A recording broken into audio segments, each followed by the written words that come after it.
Go ahead. I can do this. Go ahead. So, welcome to Lucid Dreams Homestead. Today we're working on the garden, and we're weeding a ton of it. We have kind of let our garden go. We've been very busy doing a lot of fun things. We've been reenacting. We've been at Cedar Point. We've been to Cedar Point. We've been doing a lot of fun things, but unfortunately, it is meant that the garden looks a little bit crazy. So, today, well, I should say all this week, the goal is to conquer this. I told you guys I'd always be very real with you. So, I'm being real. There's no sign of them. Okay, I'll come help you in a minute. So this is our garden. We're trying to get the black tarp down just to kind of help us cut down on the weeds, trying to give them lots of space to grow. As you can see, we have a lot of work to do. Not the weeds, so give it a lot of space to grow. Not the weeds. We don't want the weeds to grow anymore. We want the plants to grow. So today's goal and this week's goal is to work on this. And then in a little bit, we're going to bring those meat chickens out to the chicken tractor. So I will show you guys that. So we are setting up for the meat chickens to go outside. We're going to go in here. We trialed this. This is a chicken tractor. We trialed it when we had our other birds and when we accidentally ended up with our light Brahmas. Right there is a light Brahma and a barred rock. The white one is the light Brahma.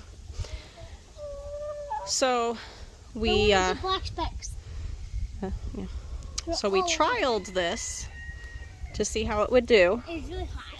It is designed loosely off of, oh my goodness, what is it called? Living Traditions Homestead. And we like it. It's not bad, but we're going to be doing a few modifications. Right now we have a little bit of a gap right here. We got the raccoons. So we got to fix that. Raccoons. So it needs a cinder block as it gets moved around the yard. But the idea of this is we want the chicks to be able to have access to green grass and dirt and live out a happy life. Do you think we should move it? Nope, it's good for now. So you can see right now we have no babies in here. I just put the water in. We're gonna go get their food and let's get some chickens in here. So I just got done cleaning the brooder box. The meat chickens are moved outside. The turkeys are left in here. So I was reading that you really should keep turkeys away from chickens. There's a disease called blackhead that they can get. So I had read about raising them together because turkeys are not very smart. We did that. But now the meat chickens are out on pasture and these guys are going to stay in here for another week or two, and then we will have the other chicken tractor done, and then they will be moving outside as well. Maybe even this week, we'll see. I got to paint it tonight in staple hardware cloth. We'll see if I can get it done by this weekend. But I wanted to give you guys a little bit of a, a little bit of a peek at them. Look how big they are. They look so different than they did. Now they're starting to look more like what I think of as a turkey. The long neck, the longer legs, rather than the chicken, which doesn't quite have those attributes.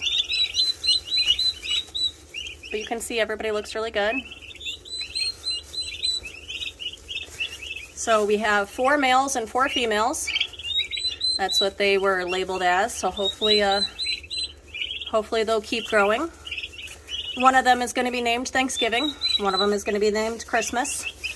And then my kids named them. If you look at their feet, see if I can get a good one of the feet here. Their feet have like black and white. So one of them has more coloration in his feet, and the kids named him Cow, which is hilarious. All right, so we cleaned out the brooder box. The turkeys are moved and they're in the brooder box, and now we have this mess that we have to dump. So we try composting, and we are working on it. Again, brand new, just starting to learn. What we do is right here, every day, we have a bucket that sits on the counter and we put scraps of everything in it. We have coffee grounds and eggshells and things like that. It all comes back here to where we are going to go ahead and let it sit. Now, what we have in here is from the chicken brooder. That is what's called hot compost. It cannot go on your garden for at least 6 months. So if you look here, we have 3 bins. Bin number 1, number 2, and all the way down is number 3. What that does is that allows us to say, right now we're filling into bin 1. We'll probably switch out of this one probably next month, maybe September, and then we'll start using bin number 2. We'll use that one for 6 months. Then we'll move on to number 3. At that time, bin number 1 should be ready so that by next spring, we can put it out on the garden and we have beautiful, beautiful soil. Now, if you look at me, whew, I look a little red and hot. It's a very hot day here. I think it's 86, 88 degrees, something like that right now. That's Fahrenheit. And being out in the heat, it definitely does you in. But it needs to be done, right? And we are very, very grateful for this land that God has given us, and we're glad to be able to work it. So I'm going to go ahead and dump this, and then I will give you a sneak peek of the meat chickens in the chicken tractor. And then I think I'm going to go inside and get a nice cold glass of water. So we've got all of these. Oh, I'm so sorry. All of these beautiful babies in here. The meat chickens are right here. Elijah, can you grab one of these little Americanas for me? I want to show everybody what those look like. I'm going to grab that one. Okay, if you can grab them. All right. And then, can you grab a meat chicken? Here, give me this one for a minute. And grab a meat chicken. I'm going to try to grab the biggest one. We're going to show you guys the difference between this little guy and one of these big guys. Look at the size difference. They are the exact same age, but the meat chicken is bred to be bigger, whereas this little one is bred to be a laying bird. Did you see her fly? The meat chickens can't really do that. They're just too big. They're made to put on weight and to get to butchering within 8 weeks. 7 to 9 weeks, give or take, typically 8 weeks. So this is going to be their home now. Tomorrow we will move this chicken tractor. As you can see, if I back up here, it's just a big box, and then we will move it this way around the yard, and then that way, and then we'll move it back over here, and it could just move all around the yard just a little bit at a time. And that way they're getting fresh grass every day. As you can see, everybody is very, very curious. Oh, here's my little crossbeak. Let's see if he'll show me. See how his beak is? Now, I've done some research into him. He is gaining weight. He's a little bit on the small side, but he is gaining weight. He's very happy. He moves a lot, or her. I'm beginning to think maybe it's a her. So I'm going to let her live, and we're not going to call her because we're hoping that she will be a good asset to the flock in spite of that issue. However, this guy right here, that's a rooster. Yeah. We already have a rooster. You guys have met Dipper. Where is Dipper? Our majestic rooster over here. You see Mr. Dipper? So we've talked about maybe having 2 roosters, but we have another one. I think he's over there somewhere that looks a lot like the one I just showed you, the baby. Yeah, he's over there. He seems to be doing a lot better as a potential second rooster. Here he is. He's over here. Yeah. He seems like he has some of the traits of protecting the ladies and, just keeping an eye on things. These are some of the things we're looking for. There's another one. So here in a couple of weeks, when the meat chickens are big enough to process, we will process out any excess roosters, and they will also go to our freezer.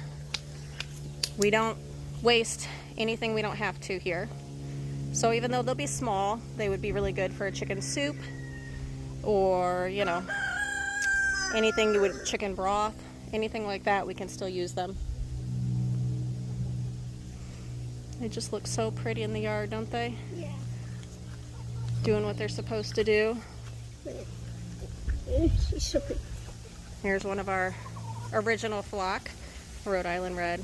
That's Survivor. Is that Survivor Sally? Yeah.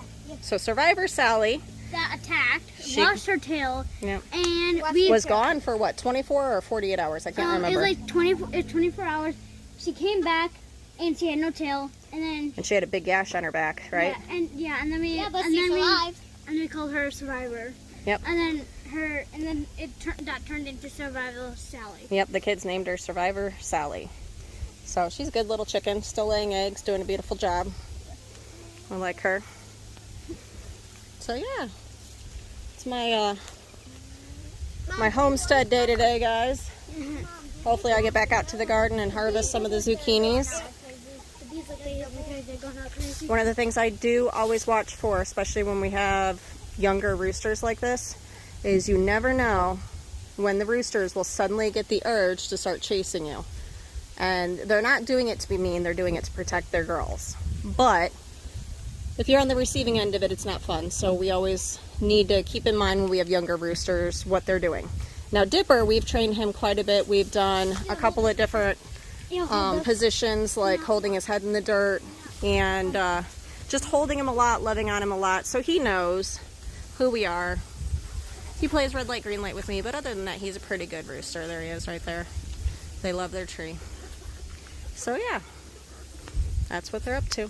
One's already like ready today. So, gonna go get that. Hey, gentle, gentle. Oh, you're gonna bring the rooster for the camera? Here's the rooster, and then you can do it. Yeah. How do we teach roosters? What do we do to show them that we are the dominant ones over them? No, not that. No. Oh, they Nope. meant this. No. You can carry them like that. Okay. Hold on. Here we go. This is it. Now show them. Be very gentle. You gently push them to the ground. And then remember 2 fingers. Yep, there we go. This is a position where, not too hard. I'm not. And you let them, and you count to about 20, and then you release them. This lets them know, this is what they would do in the wild. This lets them know that you are the one in charge of them. You are the alpha. Now, I learned this from a YouTube thing when Dipper was getting a little bit too much, and it worked on him. For now, it seems like, it's working on these guys, training them that we are their alpha and they need to be nice to us. I've had friends who've had kids hurt, scratched, pushed over by roosters, and thus far, thankfully, we have not had any issues like that. So hopefully we will continue. Be gentle with him. I'm trying to do it. Eli, no, you don't need to. So for the day, we are going to say goodbye, guys.